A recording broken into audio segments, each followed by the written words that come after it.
இந்திய கடல் பகுதிகள் தனது ஆதிக்கத்தை மேலும் வலுப்படுத்தும் வகையில் இந்திய கடற்படை மாபெரும் வரலாற்று சாதனை ஒன்றை படைக்க தயாராகி வருகிறது.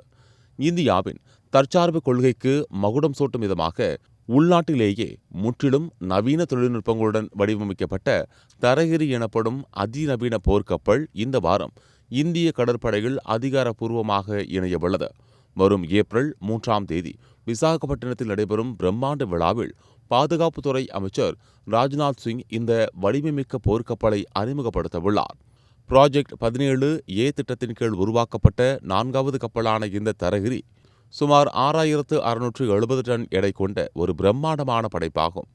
மேசகான் டாக் கப்பல் கட்டும் நிறுவனத்தால் கட்டமைக்கப்பட்டுள்ள இந்த கப்பலில் எதிரிகளின் ரேடார்களில் சிக்காமல் ஊடுருவி தாக்கும் அதிநவீன ஸ்டெல்த் தொழில்நுட்பம் பயன்படுத்தப்பட்டுள்ளது. இதன் மிக முக்கிய சிறப்பம்சமே இதில் பயன்படுத்தப்பட்டுள்ள 75 விழுக்காட்டிற்கும் மேலான உதிரி பாகங்கள் இந்தியாவிலேயே தயாரிக்கப்பட்டவை என்பதுதான். இதற்காக இந்தியாவின் 200க்கும் மேற்பட்ட குறு சிறு மற்றும் நடுத்தர தொழில் நிறுவனங்கள் இரவு பகலாக உழைத்துள்ளன. இது ஆயிரக்கணக்கான வேலை வாய்ப்புகளையும் உருவாக்கியுள்ளது.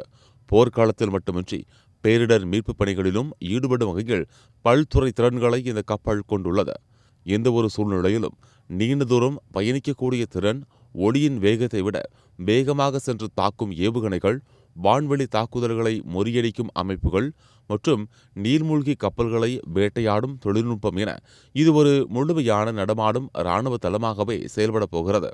மேலும் நேற்றுதான் இதே திட்டத்தின் கீழ் உருவாக்கப்பட்ட துனகிரி என்ற மற்றொரு கப்பலும் கடற்படையிடம் ஒப்படைக்கப்பட்டுள்ளது. அடுத்தடுத்த போர்க்கப்பலின் இந்த வருகை இந்தியாவின் கடல்சார் பாதுகாப்பை உலக அரங்கில் அசைக்க முடியாத ஒரு வல்லரசாக மாற்றியுள்ளது என்றால் அது மிகையாகாது.